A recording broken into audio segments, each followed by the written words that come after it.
कभी आप ब्रह्म मुहूर्त में जगे हैं? जगकर देखिए, संध्या होने के पश्चात जब रात्रि का अंधकार सारे संसार को धीरे धीरे अपने अंधकार में निगलने लगता है, तो यही अंधकार ब्रह्म मुहूर्त में भोर होने से ठीक पूर्व तनिक अधिक काला हो जाता है। कुछ समझे? हमारा जीवन भी कुछ ऐसा ही होता है। जब हमारे जीवन की समस्याएं अपने अंत पर होती है, तो यही समस्याएं एक भीषण रूप लेकर हमारे समक्ष प्रस्तुत हो जाती है और ऐसे परिस्थिति में अधिकतर लोग हार मान जाते हैं, भय खा जाते हैं। परंतु यदि आप हार न माने, भय न खाएं, दृढ़ रहें, निरंतर आगे बढ़ते रहें, तो प्रकाश के रूप में हमारा स्वागत करने के लिए सूर्य उदय सदा हमारे समक्ष प्रस्तुत रहेगा। आपने बरगद के वृक्ष को देखा है? जितना विशाल उतना दृढ़। पतझड़ में वो सूख जाते हैं, परंतु दुर्बल नहीं होते, टूटकर गिरते नहीं। और उसके विपरीत दलदल में उपजे वृक्षों को देखिए, वो दिखने में तो बड़े होते हैं, पतझड़ आए या शीत सदा हरे भरे होते हैं, परंतु इतने दुर्बल होते हैं कि जलधारा के हल्के से वेग से वो गिर जाते हैं। परंतु ऐसा क्यों होता है?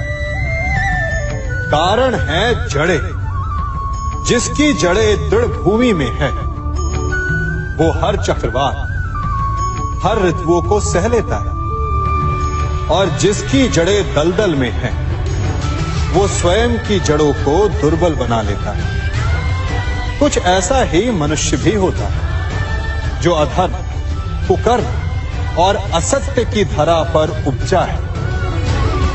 वो समय की एक मार भी नहीं सह पाता, और जो मनुष्य सत्य, धर्म की धरा पर उपजा है, वो हर समस्या से अविचलित हो जाता है। अब आप पर निर्भर करता है कि आप क्या बनना चाहते हैं। हमारे जीवन में मित्र और शत्रु बड़ा महत्व रखते हैं। यदि गंभीरता से सोचा जाए तो ऐसा कोई क्षण नहीं जब हम अपने मित्रों के बारे में ना सोचते हो या फिर अपने शत्रुओं के बारे में।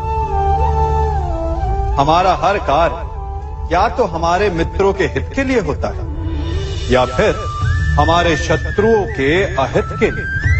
हम हर स्थान या तो अपने मित्रों के साथ होते हैं या फिर अपने शत्रुओं के साथ। कोई नहीं चाहता कि उनका शत्रु प्रसन्न रहे। हर कोई अपने शत्रु को नष्ट कर देना चाहता है, और ऐसा करने के लिए वो हर संभव प्रयास करता है। उसे आर्थिक, मानसिक और शारीरिक हानि पहुंचाने का प्रयास करता है। परंतु यदि मैं आज आपको ऐसा मंत्र सिखाऊं जिससे आप अपने शत्रु को सदा के लिए नष्ट कर दे तो, और वो मंत्र है मित्र बनाना। अपने सभी शत्रुओं को अपना मित्र बना लीजिए और आपके सारे शत्रु स्वतः ही समाप्त हो जाएंगे। मैं क्या कर रहा हूं?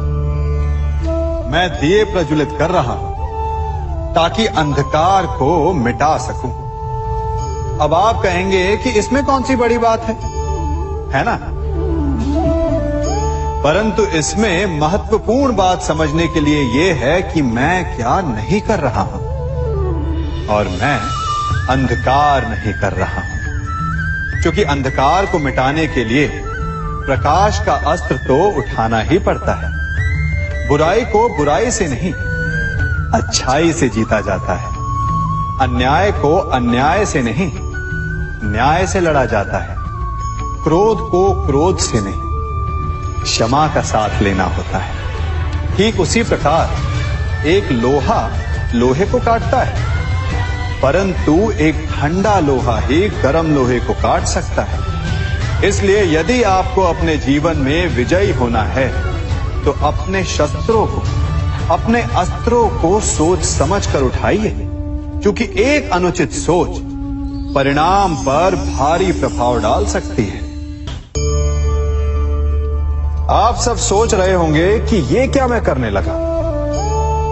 मैं इस पौधे को जड़ से उखाड़ रहा हूं। आश्चर्य हो रहा है ना कि एक पौधे को उखाड़ना या काटना ना केवल एक अपराध है अपितु पाप भी है। तो फिर मुझे ऐसा करने की क्या आवश्यकता पड़ गई? क्योंकि कई बार विनाश ही सृजन तक पहुंचाता है। यदि नया भवन बनाना हो तो पुराने भवन को गिराना पड़ता है। व्यवस्था को परिवर्तित करने के लिए क्रांति लानी पड़ती है। और उसी प्रकार यदि किसी वृक्ष या किसी पौधे की जड़ों में घुन लग जाए या उसका मूल सड़ जाए तो उसे जड़ से उखाड़ देना ही श्रेयस्कर होता है, ताकि उस स्थल पर नए पौधे उपज सके।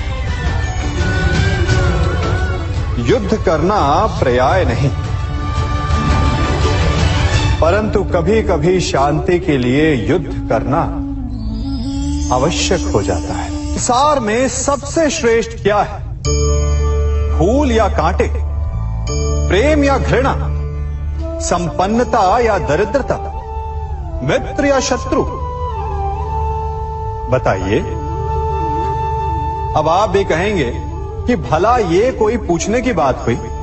अवश्य, फूल, प्रेम, संपन्नता और मित्र ही श्रेष्ठ है। परंतु क्या आपने अपने जीवन में कभी सोचा है कि हर एक भाव, हर एक वस्तु, हर एक घटना का एक गुण धर्म होता है?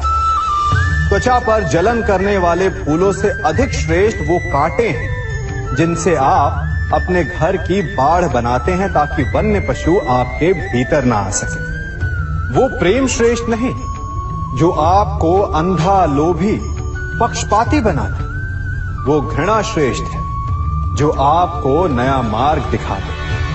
वो संपन्नता श्रेष्ठ नहीं जो आपको कृपण बनाते, मद्दांध बनाते। वो दरिद्रता श्रेष्ठ है जो आपको जीवन में परिश्रम करने की शिक्षा दे।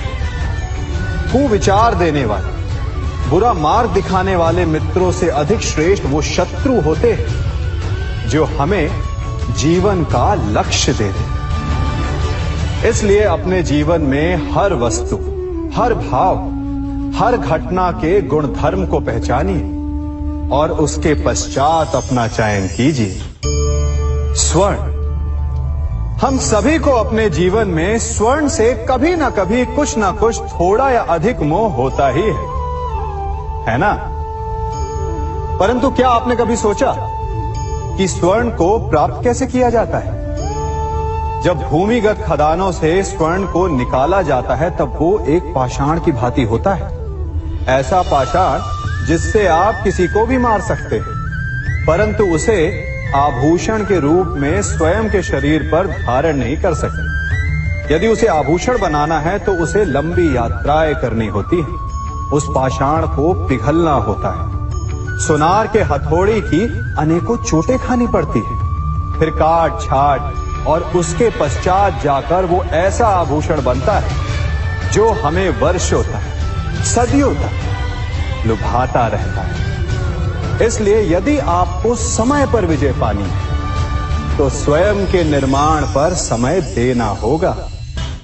हम सभी सुनते आए कि जो वीर होता है, साहसी होता है, शौर्यवान होता है, उसके समक्ष सारा संसार झुकता है। वीर भोग्य वसुंधर। परंतु वीरता है क्या? शौर्य क्या है? साहस क्या है? साहस युद्ध नहीं, वीरता विजय नहीं, शौर्य कभी ना गिरना नहीं। साहस किसी चुनौती के समक्ष खड़े होने का भाव है, तो वीरता उस चुनौती को उत्तर देने के लिए पूर्ण परिश्रम लगा देना है। और शौर्य का अर्थ है गिरकर फिर से उठने का साहस रखना, बार बार प्रहार करके वीरता दिखाना, निरंतर प्रयास करते रहना, निरंतर परिश्रम करते रहना। इसलिए विजयी होने से अधिक महत्वपूर्ण है शौर्यवान होना, क्योंकि जो शौर्यवान है उसे विजय मिलना निश्चित है।